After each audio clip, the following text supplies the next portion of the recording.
บรรยากาศยามเช้าวันนี้เราจะไปหาเลาะป่าบึงหลังจากฝนยาตกแล้ววันนี้คือสิมีได้ตกหรือฝนบรรยากาศยามเช้ามันนี้ก็สิประมาณนี้แหละนี่เดี๋ยวเขตบ้านก่อน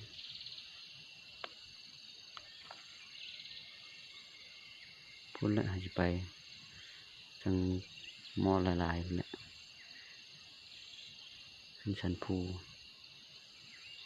ออกป่าคนเดียวคือเก้ามันนี้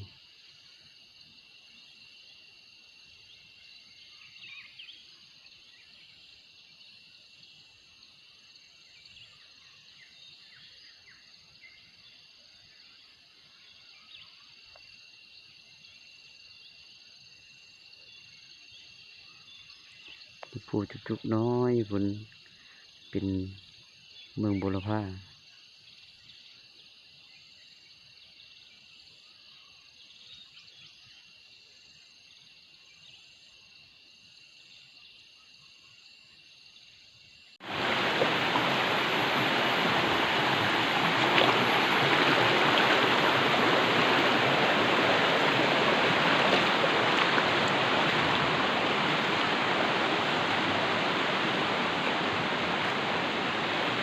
ย่ามนี้น้ำอาจจะไหล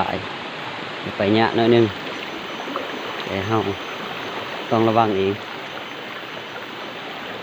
เป็นหินมืน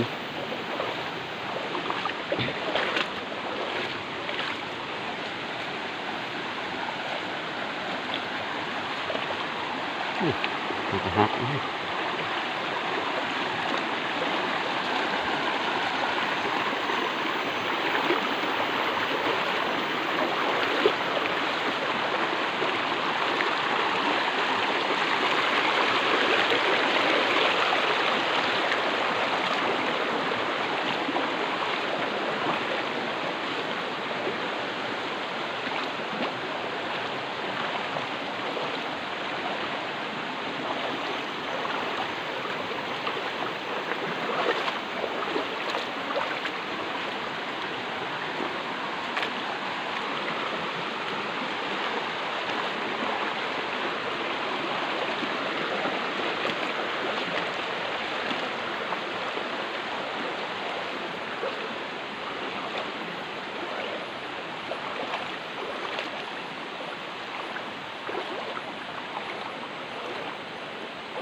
มีปลาดุก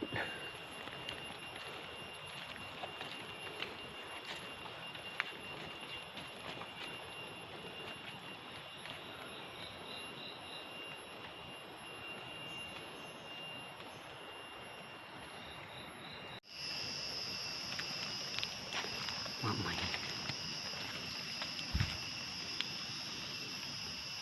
ก็เหาะมากนี่มากินนะ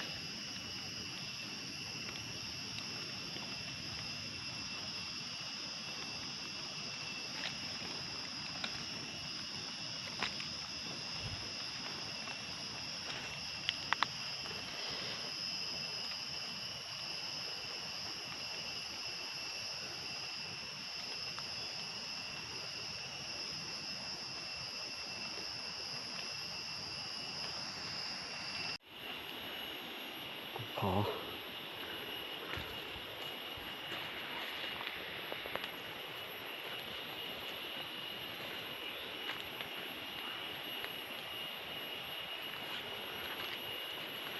ไปป่ายามนี้ถ้าฝนตกเอามันลบอยู่เบื่อมันนี้ก็ได้เนี่ยจะเป็นแบบนี้เอามาอยู่ในนี้แล้วเราจะมีเป๊ะ